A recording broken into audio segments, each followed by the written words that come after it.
Sabi nga, screaming headlines may relasyon po sa Middle East crisis spreading all throughout the region. And we just hope hindi ito big one coming. Fierce as war zone spreads. Patuloy na lumalawak mga kababayan ang conflict. So sabi dito mga kababayan sa balita, ito yung balita mga kababayan ngayon. Sabi dito, we're going to cut off all the trade with Spain. We don't want anything to do with Spain. Nagpupuyos na pahayag ni US President Donald Trump. Galit siya sa Spain kasi ayaw ipagamit yung military base. Sabi kasi ng Spanish government that the US has neither agreed to go up to anything. They wanted to keep it at 2% and they don't pay the 2%. So we're going to Nagpapagang mga balita at pagtalakay sa mga isyu ng lipunan. Bulsa! Opinyon, banat at paglalantad sa katotohanan. Bulsa! What you see is what you get. You decide. Hello po mga kababayan, si Dante Maravillas. I-share ko po ito sa inyo mga kababayan, yung mga sabi nga screaming headlines may relasyon po sa Middle East crisis spreading all throughout the region. And we just hope hindi ito mauwi sa World War III mga kababayan. Kasi ngayon pa lang, abang sinasabi ng ating mga authorities, defense officials especially, na walang direct threat sa atin ang conflict sa Middle East on the military side. Pero sa economic impact, kaya nga po, todo ang paganda ngayon ng ating gobyerno because of the economic impact nito. Epekto po sa supply ng ating petroleum, kung saan mga kababayan, it is expected next week mga around 10 pesos per liter ang magiging increase sa presyo po mga kababayan ng diesel. Tapos mga 4 pesos ang increase, more than 4 pesos per liter sa gasoline. So ganoon ang situation mga kababayan. O ngayon, i-update ko muna po kayo mga kababayan sa mga kaganapan doon sa Middle East na sabi dito sa balita, big one is coming. Ayan, big one coming. Fierce as war zone spreads. Patuloy na lumalawak mga kababayan ang conflict. So sabi dito mga kababayan sa balita, US President Donald Trump is not ruling out sending US troops into Iran and warned a new big wave of attacks is still on the horizon. So ang ipapadala na siguro, ground troops na, pati yung Israel siyempre, magpapadala ng ground troops para i-intensify nila yung operations laban sa Iran. So sabi dito sa balita, we have not even started hitting them hard. The big wave has not even happened. Sabi po ni President Trump sa report ng CNN. O ngayon, yung Iran mga kababayan threatens to strike all economic centers in the Middle East. Gusto niyang idamay buong Middle East mga kababayan. Ang objective, sabi nga natin, ng Iran, magalit yung mga neighboring countries na mga Arab at bumaliktad ng support. Gusto nilang i-blame sa Israel at saka sa US ang nangyayaring kaguluhan na sa totoo lang po mga kababayan. Ang Iran ang nagsimula nito. Ever since 47 years ago, lagi silang sumisigaw ng death to Israel, death to America. At sila po ang major sponsor ng terrorism all throughout the world. So basically, they want to force the neighbors to intervene na makisawsaw at bumaliktad mga kababayan, appealing to the emotions ng mga Muslims na dapat sila magkaisa para labanan ang Israel at saka Amerika. Ngayon, nagagalit po si Trump kahit sa kanyang mga kaalyado na European countries like Spain kasi po ayaw ipagamit yung kanilang military base. Ito yung balita mga kababayan ngayon. Sabi dito, we're going to cut off all the trade with Spain. We don't want anything to do with Spain. Nagpupuyos na pahayag ni US President Donald Trump. Galit siya sa Spain kasi ayaw ipagamit yung military base. Sabi kasi ng Spanish government that the US has neither used nor will it use Spanish military bases to conduct attacks against Iran, insisting Madrid maintains full control over its sovereign facilities.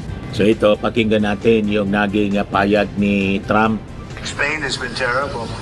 In fact, I told Scott to cut off all dealings with Spain.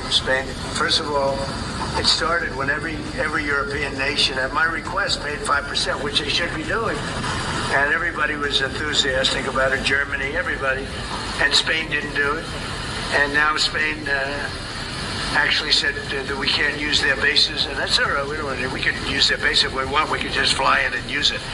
Nobody's going to tell us not to use it, but we don't have to. But they were unfriendly, and so I told him that we don't want to. Spain has absolutely nothing that we need other than great people. They have great people, but they don't have great leadership.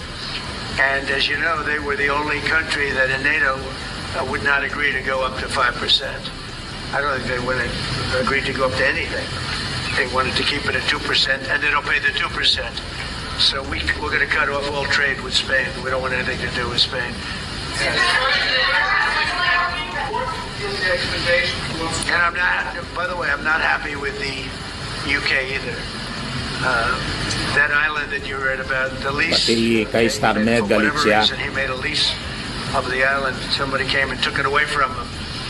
And it's taken United Kingdom. 3-4 days for us to work out where we can land there. It would have been much more convenient landing there as opposed to flying many extra hours. So we are very surprised. This is not Winston Churchill that we're dealing with.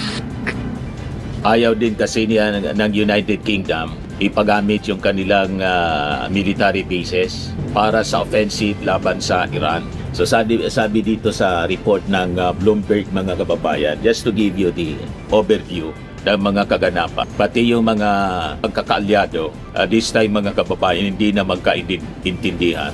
Of course, alam natin, kanya-kanya sila kasing interes yung mga bansa in Europe, kahit kaalyado ng Amerika. May kanya-kanya silang interes kasi sa Middle East. Kasi yung Middle East, mga kababayan, nandyan yung stocks ng petroleum.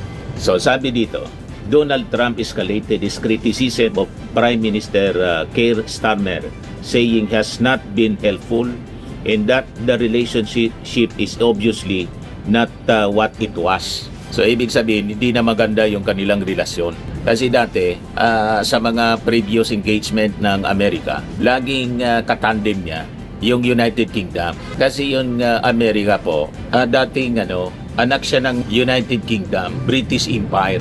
Kaya it is considered as a child ng United Kingdom.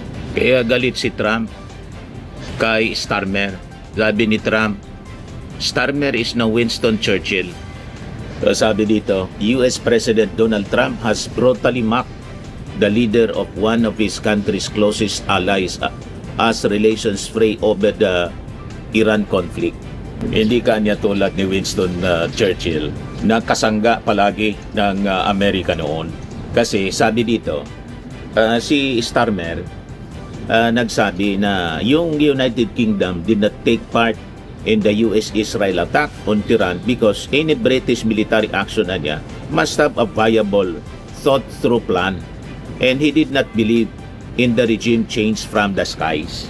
So sabi dito sa balita, mga kababayan ng Sky News, during the White House meeting with German Chancellor Friedrich Merz, President Trump vented frustration that the US had not been able to land its military jets at the UK's strategically important airbase at Diego Garcia.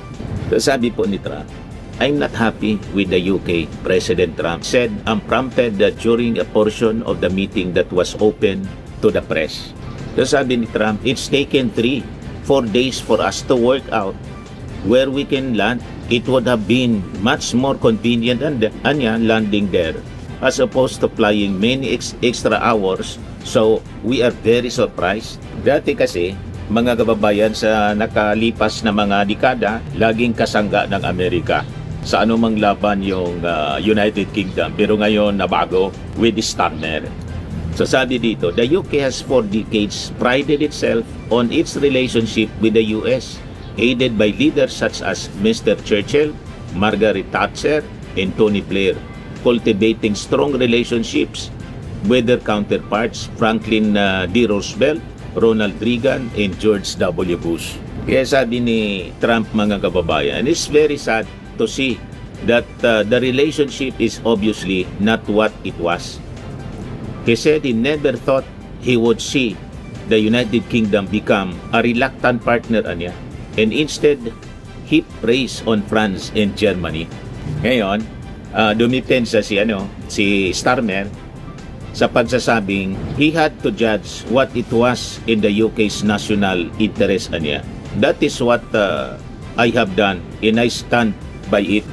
Nanindigan sa kanyang una ng pahayag na ayaw niyang ipagamit yung military base nila para maka-landing at makapag-refuel ang Amerika.